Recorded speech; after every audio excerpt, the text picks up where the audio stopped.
facing head-on the emotions beneath the surface as we bridge from an old world of confusion and lack to a beautiful new world of freedom, abundance, and love with straightforward truth and inspired hope is what you'll find on The Charla Anderson Show. Collector and connector of fascinating people. And everyone is fascinating. Here's your host, Charla Anderson.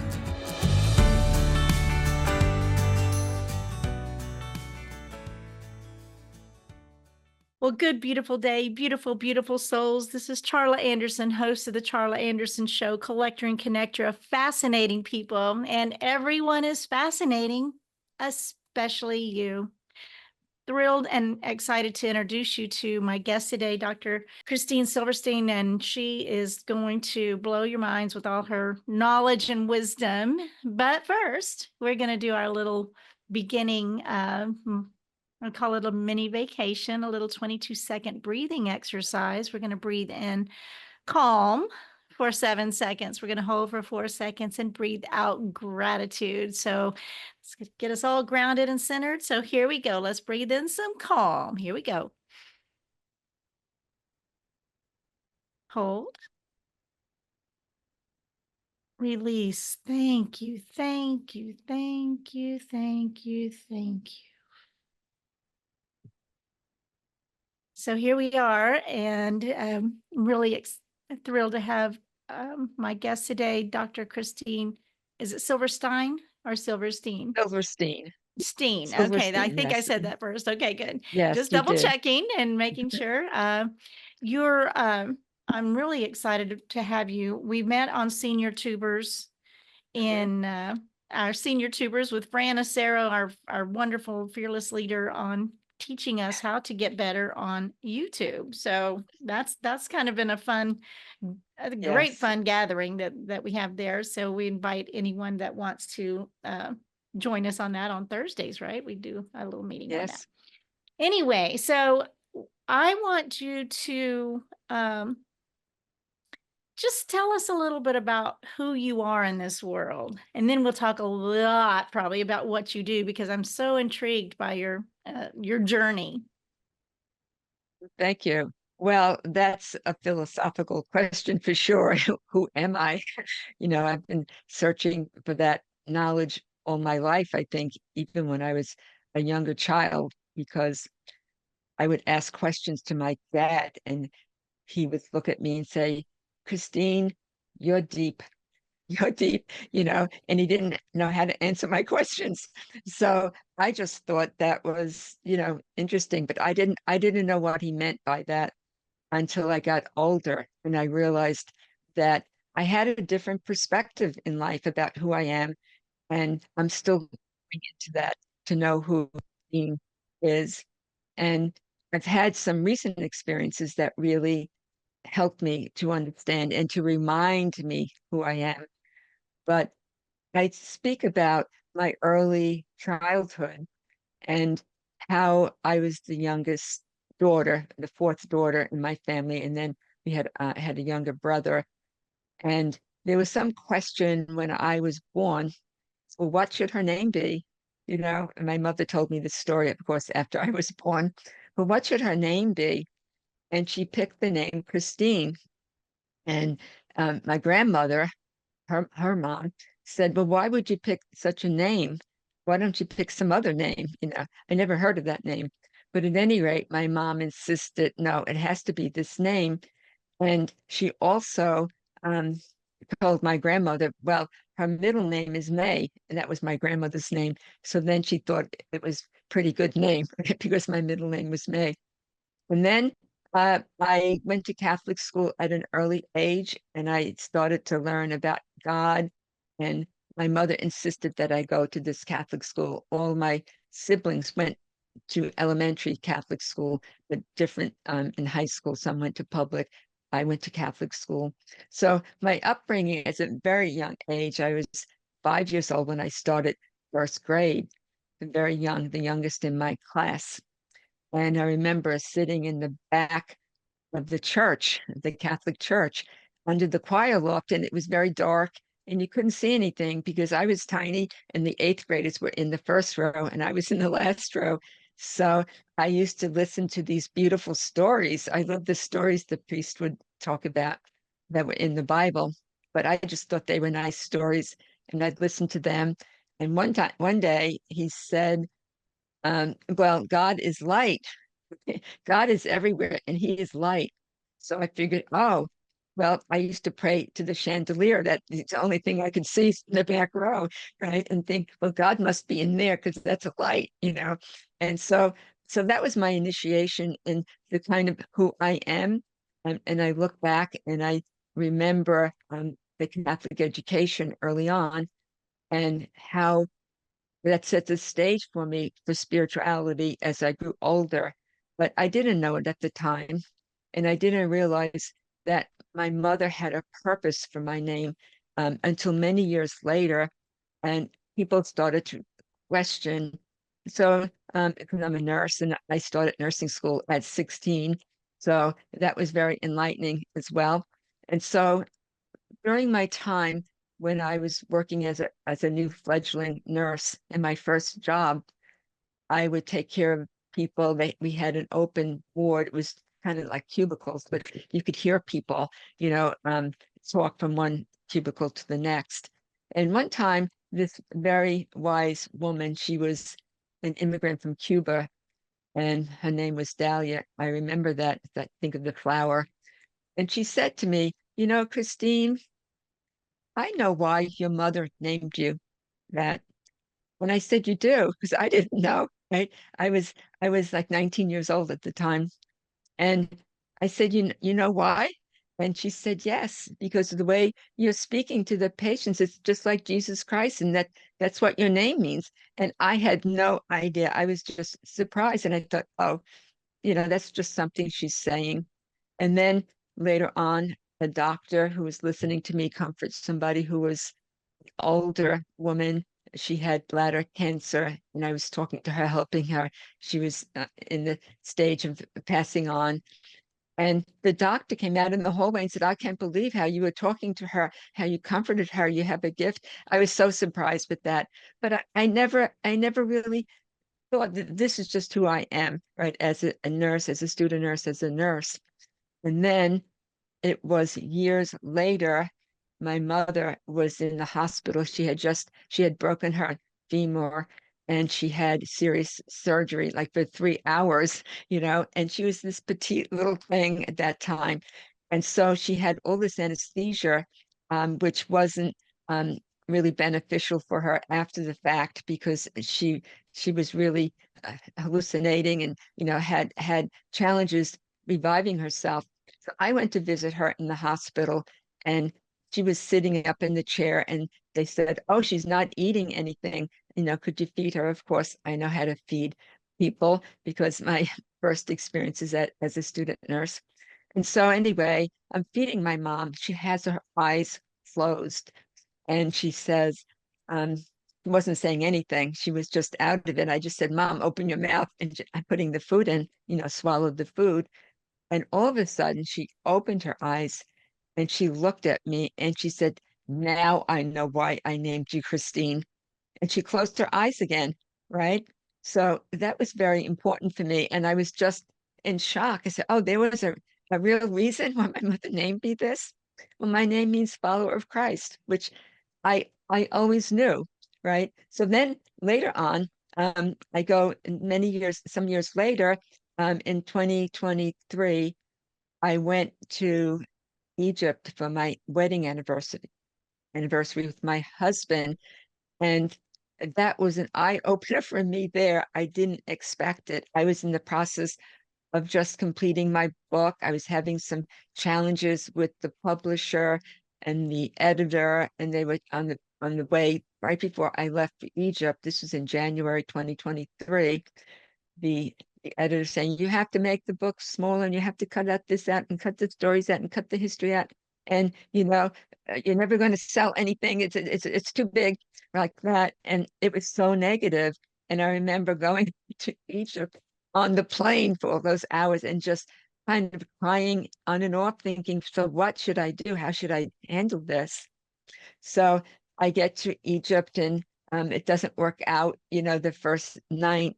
I get in this luxury hotel, and there was some um, things on the floor that it showed that they didn't clean the room from the toilet, and I stepped in it, and so that's how my Egypt trip started. And I'm saying, what is happening here? You know, but the tour guide was very nice. They gave me a special room, a suite, after that, because we complained about how they needed to clean up. So anyway, I'm there, and lo and behold, this tour guide that we had was so special. He studied Egyptology, and he even studied here in the States to get his master's degree. And he wasn't supposed to be the tour guide. It was supposed to be somebody else, but she was ill, so he took her place. And lo and behold, he listened to what I said about my book. I had this little conversation about it just casually on the deck of the boat on the Nile River. And he told me that, gee, your work is so important. It would be great. It would be great if you could if I could read that in this country. We need this to wrestle through adversity in this country.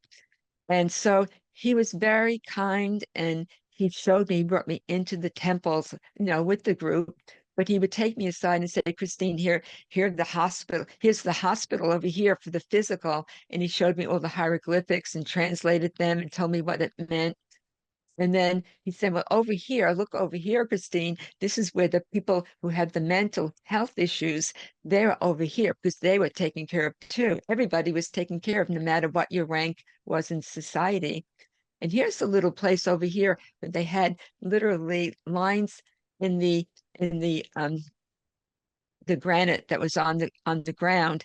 They made board games there for the people who were waiting, to see the doctor, slash the physician, slash shaman, right? So you could see where they literally sat down in the waiting room outside on the stone, and they could play like something like checkers or something like that while they were waiting. So that really enlightened me, and I just felt it was so special. And then we went on one of the last days, we went on the Nile River, and I was inspired to write the introduction to my book on the Nile River as we passed by the Cataract Hotel where Agatha Christie wrote Death on the Nile. And I'm sitting in the library, they're writing the introduction. It's like that I left that for last, right? I tried several attempts, but it just didn't work out. And I said, now I have to write this now that I'm talking to my guide, Walid. So I wrote the chapter, the introduction, and that was very important for me. And then we had this last tour in Old Cairo, and that was very fascinating to me because we were standing in the crossroads there in Old Cairo, and Walid was saying, well, look, there's the synagogue over there, and this is all the Muslims are over here, and then here's the Catholic Church over there, and that we all worked together in ancient times to come together in all our faiths around the world. And that's how it was in the past. And so I was very moved by that. My husband's Jewish, so he related to the synagogue. I'm Catholic, and Walid, of course, was Muslim. And so that was a bond right there. But then from there, we went into this church. It was a Catholic church. And as soon as I walked in, I felt so comfortable in it. And there were some Muslim people in there, and all faiths in there, just looking at the church. But for me, it just felt like home. And I thought, if I lived here in Cairo, I would come here to Mass, on Sunday. And that was my first thought, because it just felt comfortable. But I didn't know why. I didn't have any idea, because this was the last tour on our trip. And my husband had planned it, but I didn't really look at what the agenda was on for the tour. So then Walid says, okay, so now we're going to go down into the lower level of this building in this church, and we're going to see something that's very amazing. So there he explained that here is where baby Jesus slept while they were trying to escape from Herod and from the killing of the infants. And here's where the Holy Family lived for some months, or maybe even some say some years. And there was a water fountain there, and they were describing, well, this is where they lived. And I couldn't believe it. I couldn't breathe. I couldn't say anything. I just cried when I saw that. And I knew what my mission was. And I remembered, well, who are you, Christine? Right?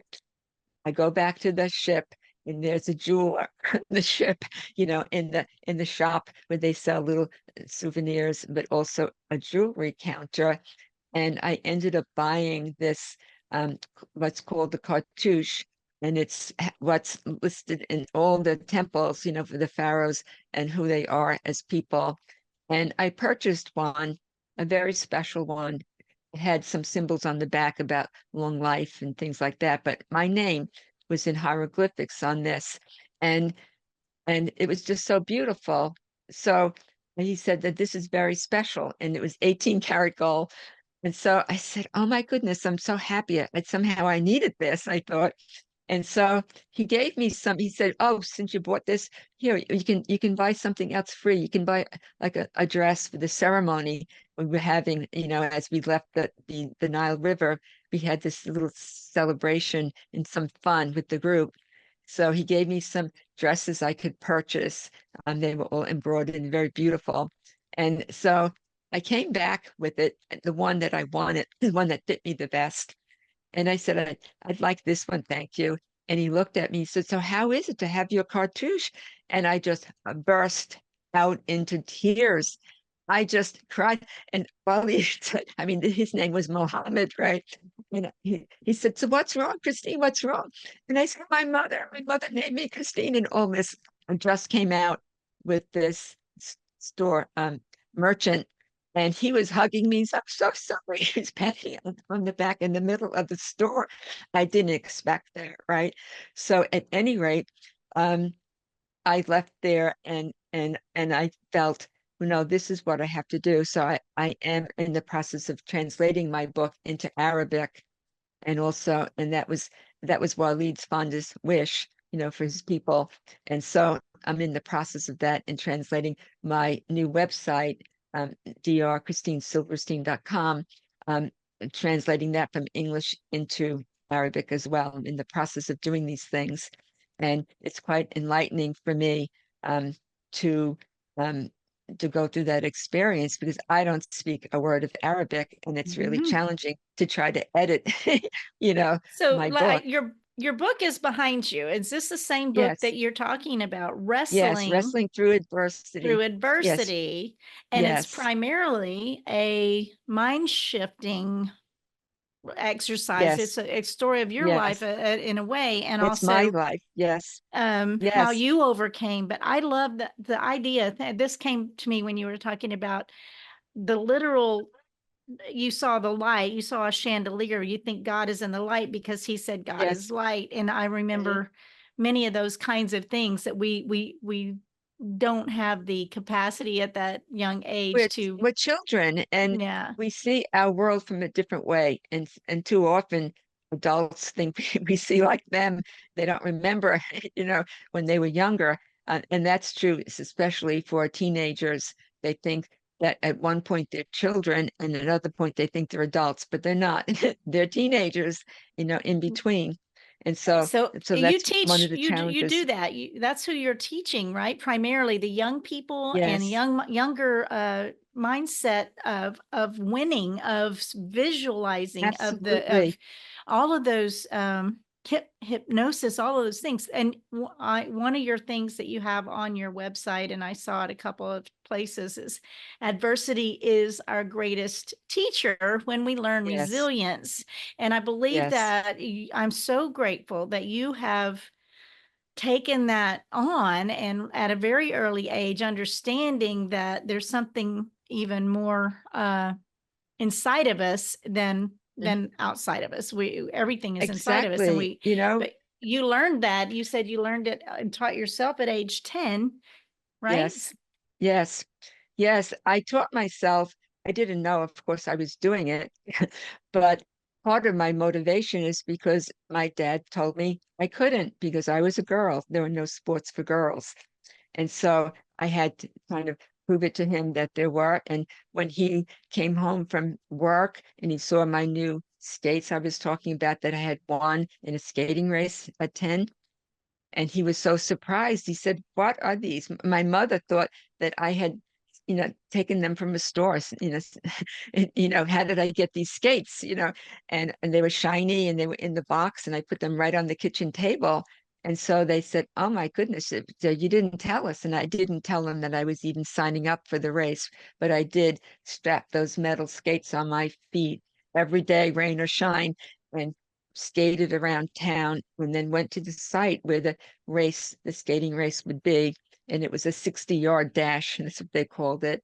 And I was in this weight class in this height class that was called the mites, and I was 10 years old. And I thought, the mite, what's that? It's like a little bug. And I said, well, I'm like Mighty Mouse, a Mighty Mouse. I envisioned myself like that. And I saw myself definitely crossing over the finish line first in that first race in my hometown. And I had positive self-talk, all the things I use today, mental rehearsal, positive self-talk. I set goals. I also worked with my equipment, my skate equipment. My skate key was vital to my keeping the skates on my feet because they were metal with a clamp. And also I learned how to put the fastest wheels on my ball bearing wheels on my skates because they were hand-me-downs. So I took all the wheels off and put the best ones.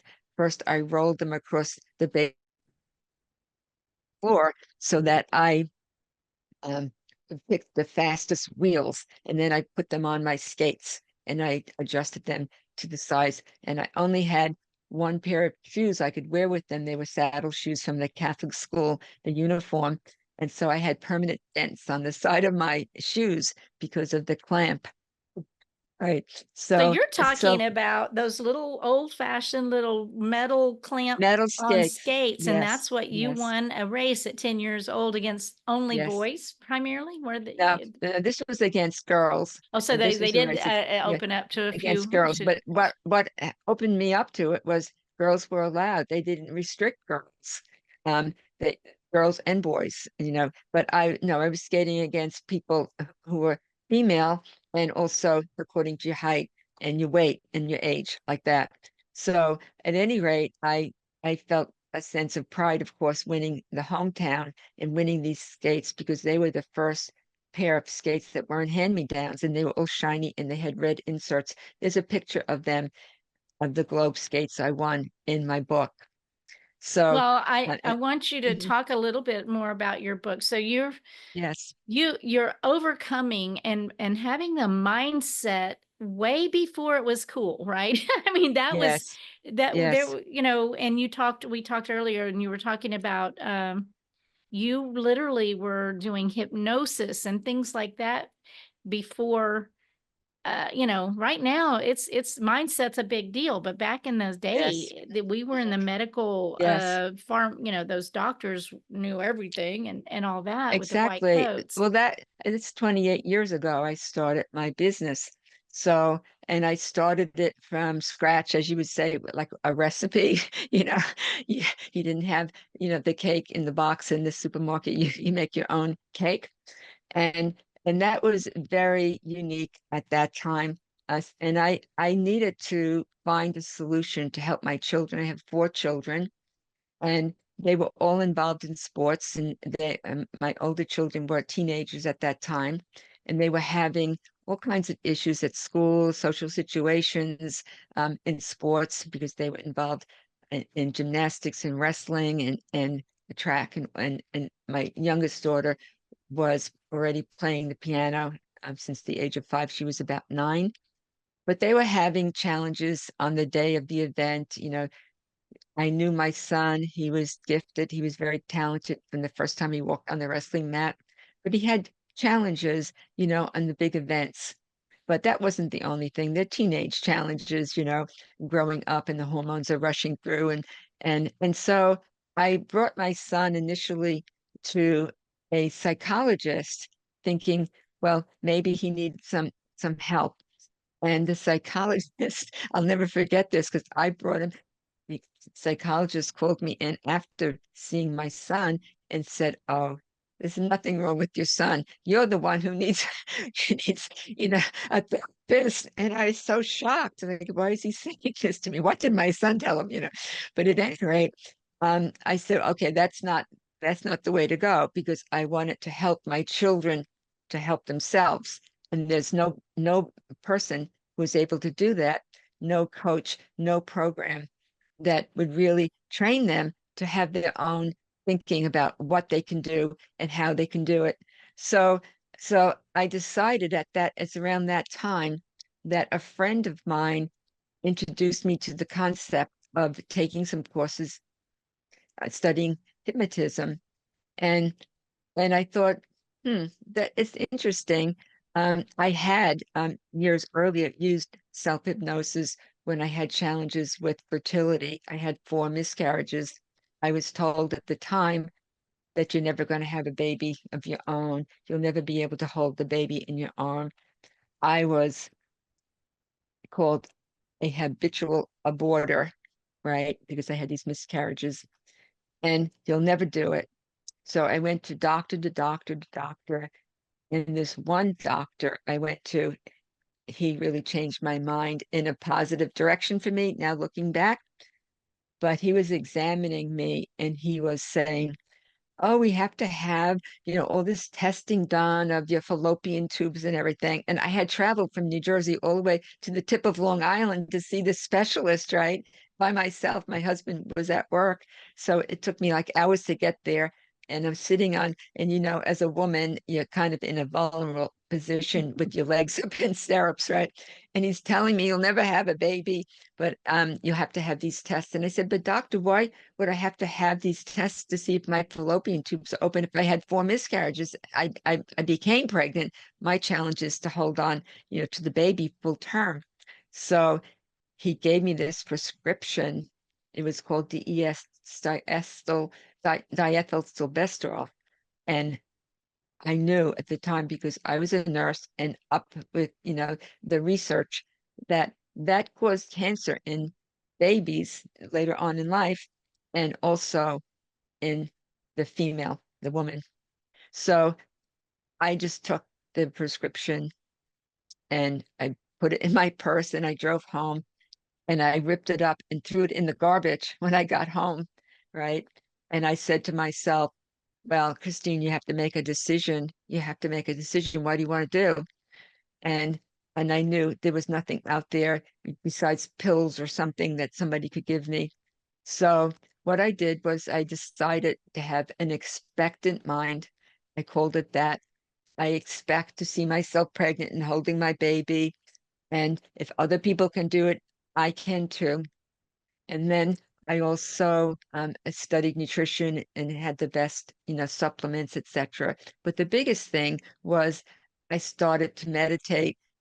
I took lessons from the Maharishi Yogi and had my mantra, and I did that faithfully every day. But by the time I got pregnant, now we're going on this, I had 3 miscarriages before my son was born. Now on this 4th pregnancy, oh my goodness, I couldn't sleep at night. I was up all night long worrying because I had miscarriages in my bed, and there was all this blood on that stain on the mattress underneath me, but I put a plastic cover over, right? But I knew it was there. And so I was just petrified it would happen again and at night. So I couldn't sleep. So I looked up in the yellow pages what we had those days, to travel. And I looked up this hypnotist. He was a psychologist. And I drove, I don't know how I got there, on my own, but I just, had the map in New Jersey. It was in New Jersey. And I found it. And I went to 3 sessions there, and he said, here, this is what you have to do. This is self-hypnosis. So I used that every day, 3 times a day, but especially in the middle of the night when I needed it, in the positive self-talk. And then just 6 months later, I had my beautiful, healthy baby. And I had another miscarriage between my 2nd and 3rd child. And I did the same thing to get myself back on track. So I had 4 babies, but 8 pregnancies all through the course of those 10 years, which are very challenging. But I attribute that to this new mindset, and pretty much like what I had as Mighty Mouse when I was a little girl, right? I can do this. And so, yes, it's very important. And since I'm a nurse and I know anatomy and physiology, I'm very much interested in neuroscience. I always have been. That the brain and the mind has something to do with fertility. I didn't know that back then, and neither did the neuroscientist. But yes, mindset is very important in the autonomic nervous system that we can learn to work with through the power of the mind, which is how I work with clients, even people with stroke recovery. I work with them with the power of the mind because there is no anatomical structure, and you're working with the subconscious mind that governs all our body functions. And people think, oh, that's that's way out there, voodoo, Woo right? woo, woo But woo, woo yeah, woo woo. woo. Yeah. And I've even had it called voodoo, in the past. But that's the idea that you can use the power of your mind, certainly, if you can change the way you're thinking, what you're saying, taking care of yourself, and getting, I call it now as a peak performance coach, getting in the zone. So yes, that was my basic knowledge. And so I decided to take this hypnosis course years later and just apply it to my work as a nurse, as a registered nurse. And that's how I started off. But I wanted something for my children to use. I wanted to learn techniques, and I didn't work with them initially the way I work with clients now, but I told them that's positive self-talk. I taught them to take the deep breathing. Here's what you do on the balance beam. My daughters were gymnasts. My son was a wrestler. And then my youngest daughter studied piano, and I helped her with her piano recitals when they were very young.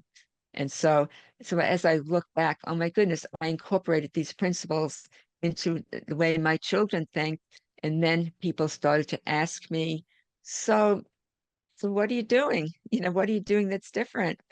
And I Because told you them, can see the results in your children's abilities that's right. and That's right. confidence. I think confidence is probably a big piece of it, but Confidence, they can it's huge. see Yes, themselves crossing that finish line. They can see themselves that's right. wrestling they can And see being the that piano champion. recital and all of those Yes. things. A gymnast look in On the Simone balance beam. Biles Yes. recently, right? Yes. She's but I believe that that has everything to do. And I also believe that our society has not been trained in that, and that you're like a Exactly. forerunner. You're a leading cutting edge Yes. I in do this believe that now field, looking back. because Yes. and every word matters. This is my words. This is what I Every word teach. Every matters. word matters. Yes. And my friend kicked a stool one time, and she said, "Oh, the damn stool." And I was like, "Why are you damning my stool?"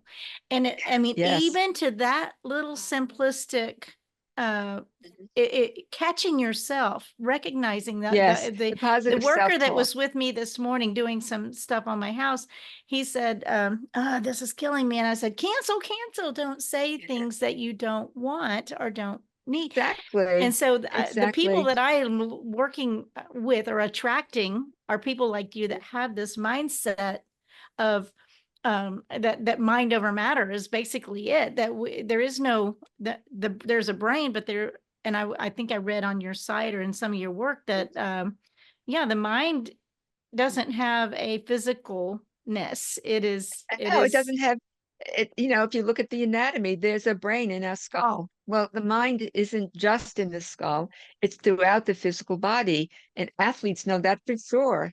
It's like, how do you win a swimming race, right? How do you, you see it ahead of time. yes. Act as And if it's already done. Act and as and if. and what about the um the fact that the subconscious mind controls our body functions, like 95% of them, like our heart rate, our We breathing, don't have to our think about digestion, heart beating our or fertility. Exactly. And what if we had to? Just think, I think that our we'd be creator thought of a that little ahead of bit time. busy, wouldn't we? We'd Okay, be heartbeat. busy. Okay, finger, Yeah. you know. Exactly. And so I explain that to people because they think that is something It's like, what is the subconscious? And I work with young people, and teenagers love this stuff when I talk to them. Say, wait a minute, you have the power of the mind. You know how to do this single leg takedown. I specialize in working with wrestlers. I've worked with hundreds and hundreds of them from a very young age up through college, right? And also worked along with Olympic champion Kurt Angle many years ago in a workshop. And so that's the idea that you can use the power of your mind, and that even a sport like wrestling is holistic. I convinced these coaches that I was working with that it's holistic, and how it's holistic, and why it is, and why it has to be. Because if you're just focusing on the physical aspects of a sport, you're going to be prone to injury, right? And I call that the Humpty Dumpty syndrome. What do you mean by holistic? I want you to define that. It Well, means holistic is working. integrating. We're not just physical bodies. We have. And I explained this to these wrestling coaches all those years ago, and I think it was very creative because I drew it by hand. This is my first workshop with coaches, and I arrived there thinking, "Oh my goodness, I'm the only female." They told me, "What are you doing here?" And then, are you a psychologist? I said, no, I'm a nurse. I'm a peak performance coach. And they said, well, we're not injured, right? That was one thing. And women at that time were not allowed to go to the Olympics to compete in wrestling, not until 2004. And this was in 1997. And besides that, I'm a female, and who's going to tell anybody what to do, right? So there was this animosity until they asked me this very interesting question. And one of the coaches said, oh, so our children are born negative, right? And we have to make them positive. And I said, no, it's the other way around, right? Your influence on them can make them very negative, and your job is to help them to be positive. That's their natural state. Kids don't know that they're bad or stupid, until people tell them so, or that, they're bad at the sport and they're losers until somebody tells them. They don't know that. Why? How would they in their experience? Like me in the church with the light, right? You have to think about how children think. So at any rate, that's how it's set off. But I made these diagrams, and now I look back. Of course, I have them. I had them created by a graphic designer, graphic person who made the same figures and graphics I made all those years ago. And one of them I called the Humpty Dumpty syndrome. So I had a dissected egg. It's like you could see the white of the egg and the yellow in the center and the shell. And I had some pieces of the shell down on the corner of this Humpty Dumpty graphic that was just drawn on, paper at the time on a stand. And I said, so this is what happens. This is why your sport is holistic, right? And the coaches are looking at me like, what is this lady crazy? First of all, they don't see me, that I should even be there talking to them, right? So at any rate, I said, here, just look at this graphic. So here's the shell that represents the physical body, when you're on the wrestling mat. And then here's the white of the egg, the albumin, and that's the protein, that holds a cake together. You just need the egg white. You don't need the yolk, but you can make a cake just with the egg white, the albumin. So that represents the mind, the mental. And then I said, and see this egg yolk in the middle? It's just, I made it yellow in the middle. And I said, that represents the spirit right there. And it doesn't have to be connected to our religion, it's just the spirit, the chi that's in you. And that's the core of you. And that's your strength, that's your spirit. And it reminded me of me as the little Mighty Mouse, right? Skater.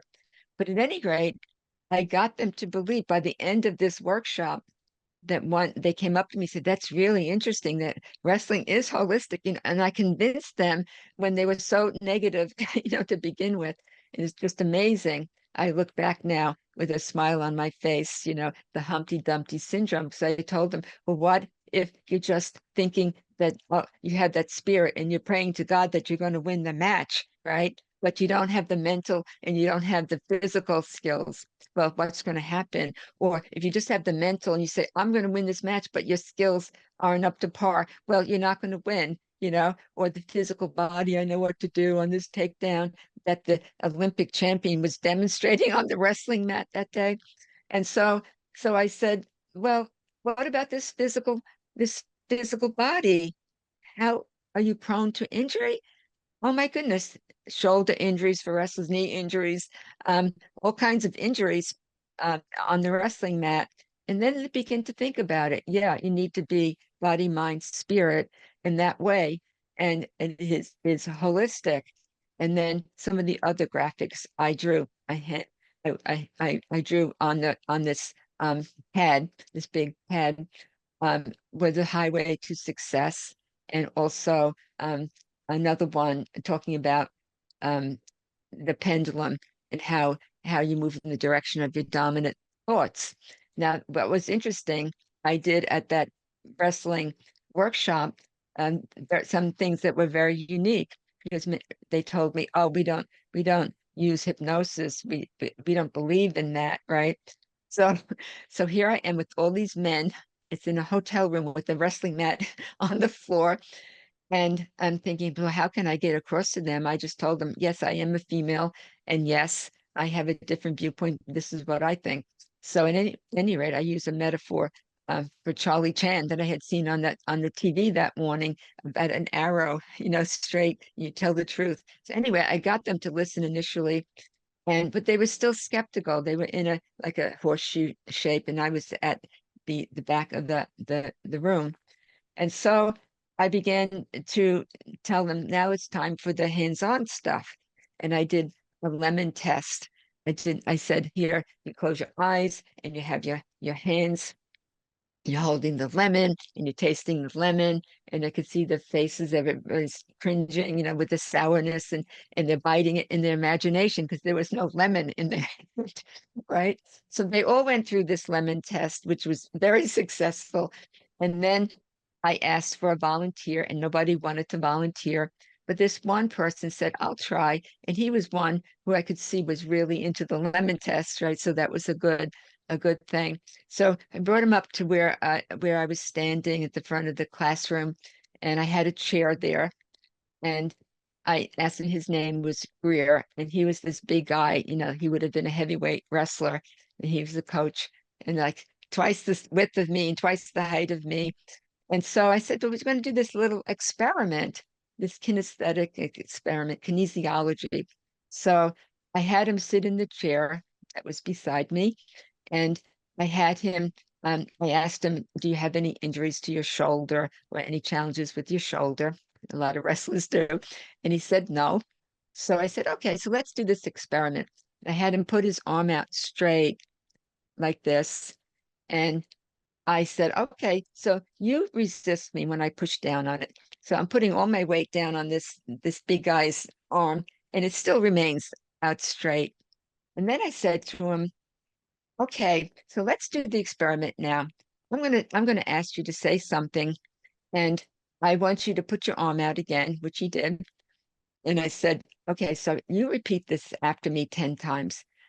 I am a weak and unworthy person.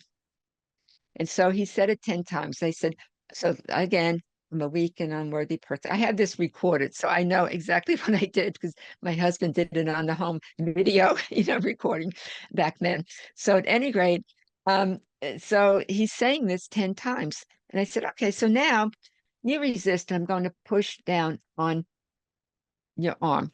Because the first time when I asked him to push down, he was very strong. So I pushed down and his hand just dropped. And everybody went like that, right? So, so Greer was sitting there looking at me. Oh no, like you just took my power away. And then I said, okay, so now we're going to fix it. I'm going to give you back your power. And this big guy, this big wrestler. And so anyway, I said, okay, so put your arm out again. Um, I'm a strong and worthy person 10 times. And sure enough, when I tested it once again, his arm was very strong. And I said, now you can go back to your seat. And he was smiling and so happy, and everybody was applauding him. So what was the message there, which I explained to all these coaches afterwards, what you say to yourself and what you say to your student athletes matters, because they were all high school wrestling coaches. And so that was very powerful. And as I look back to that video to see how powerful that was. And then, of course, I taught them positive self-talk, and I showed them about visualization, mental rehearsal, how to do it, and goal setting, things like that. So then they had the experiential part where I took them in their mind's eye to the ocean, and I had some ocean sounds, and I created the scene, and they were going into the water, relaxing, and then going into the water, up to their knees and feeling the ocean trying to take them down, and talking about the wrestling skills that the Olympic champion had taught them, and how he he chose to be less flexible and stronger with his muscles, because and he knew he had to change around his skills, because he wasn't as flexible with the big muscles. And that was another thing with this Olympic champion. Thank goodness he was there. Because at first I was a little intimidated, just starting out with my first workshop, for wrestlers. And he was so gracious. His name is Kurt Engel. He later became a professional, but he was helpful to me, in that he told all these coaches when they were skeptical of me, you better listen to her, because this is how I won the Olympic championship. And they started to listen better. But he sat there with the visualization, and it was so interesting that he was part of it, and he needed to be there to support me. So I'm very appreciative all these years later. But what I didn't know is that Kurt, when he was at the Olympics, he had many, many injuries, and he had to take Novocaine before all his matches, and to win. And it's just amazing that he used this mindful toughness. I call it mindful toughness these days. And he used that to win, and that convinced the coaches. But at first, they didn't want to wrestle him. He walked out onto the mat, and his legs were like big tree trunks. That's how muscular he was, and he's imposing. So he's talking to these middle-aged wrestling coaches. He's, come on, somebody wrestle with me. Nobody wanted to get up off the chair. They said, no way, we're not going to. He said, I can't do it. I can't do it by myself. I need a partner. So I looked at him and I said, Kurt, I would wrestle with you today, but I have a skirt on. And so with that, they threw somebody out from the audience to wrestle, And at the end of the visualization, that person who was afraid to wrestle with Kurt, he said, I took him down. It was so easy to take him down in my mind. So that was the end. And everybody said, oh, I love the Humpty Dumpty. I love the Highway to Success. I loved what you've done with these diagrams. And they were all on, and it was very successful because of that, especially Well, at this time. you probably had used your visualization as well to see the Yes, success, and yes. it's all interrelated. And I think that it's just, I'm kind of sad that it's mostly directed at professional or high level athletes. A lot of this is Mhm. not taught to students that could Well, use better yes, and then grades. that's a good example. I just saw Ledecky, the swimmer, on TV this morning, and she wrote a book, and it's just amazing because she's such a great athlete, and how when she started when she was younger, and what inspired her, and how her brother helped her, mother helped her, and she was particularly goal oriented like me. Well, you have, so, I mean, it's 50 minutes. We're already into this ending of the session. I always enjoy so much just listening to people's stories and how we've Mm. overcome, and we never will ever get the whole story, but we get enough nuggets to Exactly. take And just on in our lives, and try yes, to, I mean, every word matters. When people would quit yes. cursing themselves, which, and start Hmm. speaking what they want, not what they don't want, start seeing who they Exactly. want to be, start And attracting, because the universe, I we mean, the it's universe will proven direct and guide now. you.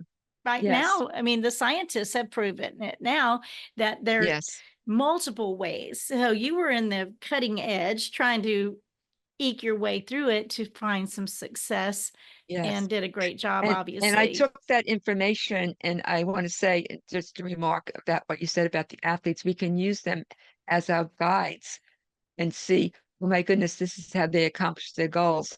And then apply it to our health and to everything that we want to accomplish. These skills are for everybody because that's the way our brains are, in our skull, but also the power of the mind is so incredible when you start picking up on this positive um, aspects of, well, who can I be and how can I accomplish that?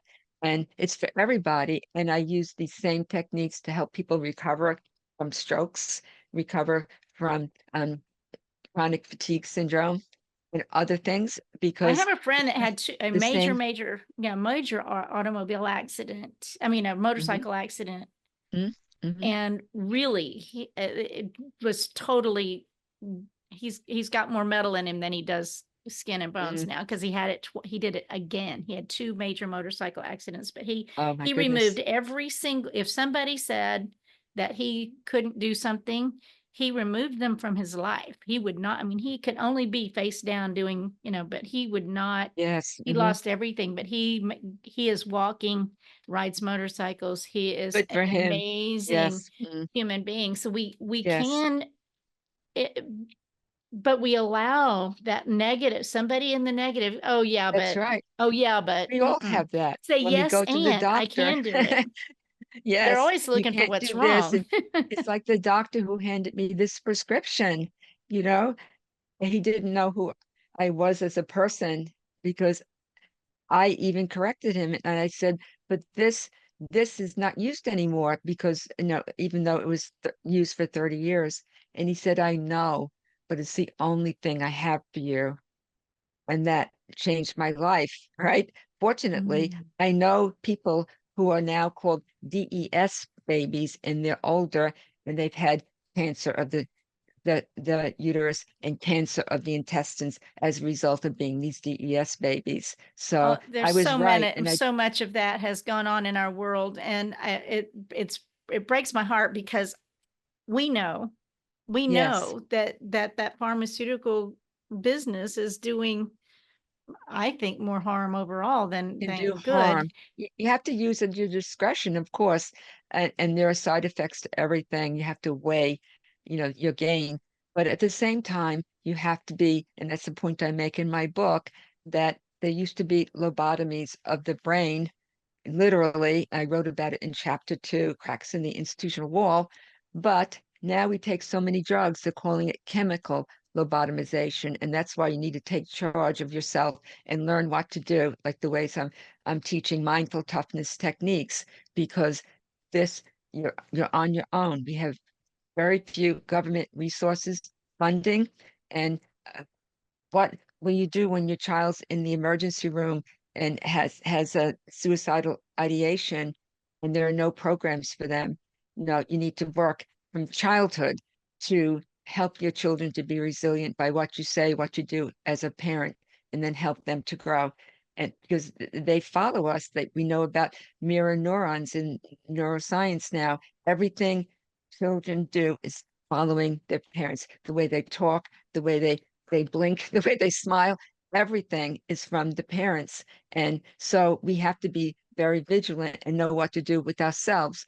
Also, work through our own traumas when we're young rather than waiting till we're 70 years old and we haven't worked through them yet and we're ill, right? So you need to work There's with so many on your tools traumas. out there. Yes, And now yes. I'm so grateful that how do people find you? We've got Dr. Christine Tom, Silverstein.com, yes. And also, Dr. yes, Christine Dr. Christine Silverstein.com. Silverstein. I And did it. also idealperformance.net is my business website where I have a lot of my programs mentioned. And the other one, drchristinesilverstein.com, is particularly for my book. And it does have the story about why I'm translating it into Arabic and what my motivation for writing my book, and also some videos of the stories in my book that were narrated. So you can get a good idea from that. And then also it's now out in audiobook. It just recently came out in audiobook, which is very exciting for me. And then it's going to be translated into Arabic very soon. I'm working That's on chapter 9 amazing. now for the translation. So I'm excited about all of this. And the stories are from my childhood, as well as the stories from my clients, my long list of clients, and how they overcame adversity. And younger people, and even the last chapter relates to a woman who is near 60 and all the challenges she had with cancer and how she helped her to overcome it. So that's a plan B. You need to take plan B and have a goal, right? So it covers it's for parents, teachers, coaches, everybody who can help children. And then through your work, you can help them to grow and learn what to do so they can overcome any adversity. And it's going to happen, as you said, adversity is the best teacher. And if you're looking at it as a navigator, on a ship, the strongest storms make the best sailors. Well, and that goes back to the resilience statement. But Yes. so we're going to have to shut her down. But I wanted to, I feel like a key component to our Mhm. world today Mhm. Mhm. is nobody shuts off the noise enough to hear their own self. So That's right. And I you have think the to highest learn. value I've been witnessing what you spend your time and money on, the highest value, it looks to me like, is Mhm. entertainment.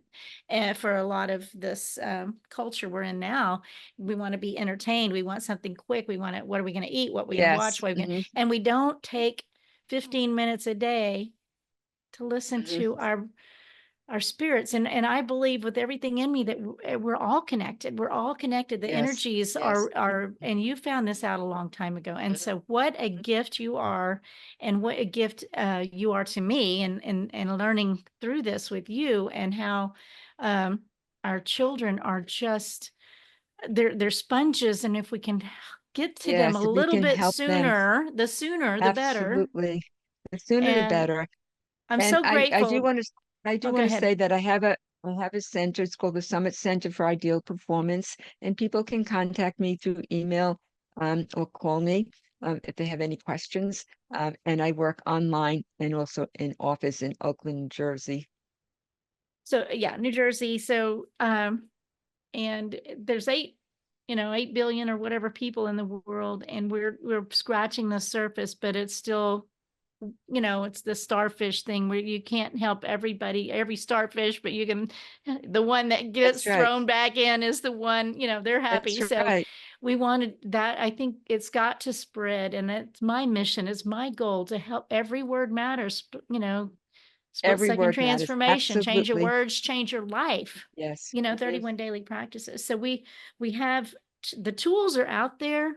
The word has Yes. to get out there and spread. But Yes. thank you, thank you, thank you, thank you for the Yes. work you're doing. You have done. Thank you for. I'm so grateful we met with Fran Nacero and Senior Yes. Tubers, Yes. and we'll probably see you there tomorrow. I'm going to finally be back. I think it's been an interesting year. I know you've had it too. So, Yes. but we Definitely. just keep moving forward. We're just going to do the next right thing, and it all, you know Help each other. and being my speaking words, who I am is bold faith, no fear. I got robbed at gunpoint and had no fear. I spoke, you need love, and they ran. But that's because who you say you are. Who I say I Mhm. am is bold faith, no fear. Who I am is outrageously optimistic and outrageously Yes. courageous. And so speak what you Yes. want. This is just tiny scratch of examples Mhm. of how it matters. And Yes, it does matter. turn off some of the noise every so often. Those are the big lessons in my estimation. Just be still and know, remember the old be Yes. still and know scripture even. Well, we've got to shut this thing down. Dr. Christine, thank you so very Oh, you're much for welcome. joining me. I've had a great enlightenment here today, and I will Thank you for just the opportunity. I appreciate it. my pleasure. Maybe we'll do it again someday. Blessings Yes. to you. And every week, Charla Anderson Show on Wednesdays.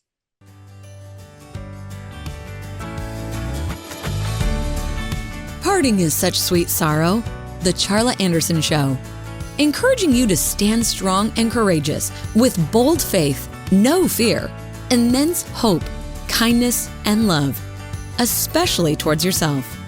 Visit charlaanderson.com for replays, blogs, and more on her ever-expanding website, as well as watch her live TV show on winwinwomen.tv, Roku, Apple TV, and Amazon Fire. And so that we can continue learning together and growing this community of beautiful souls, we invite you to share the Charla Anderson Show with your circle of friends. Until we meet again next week, remember always, choose joy.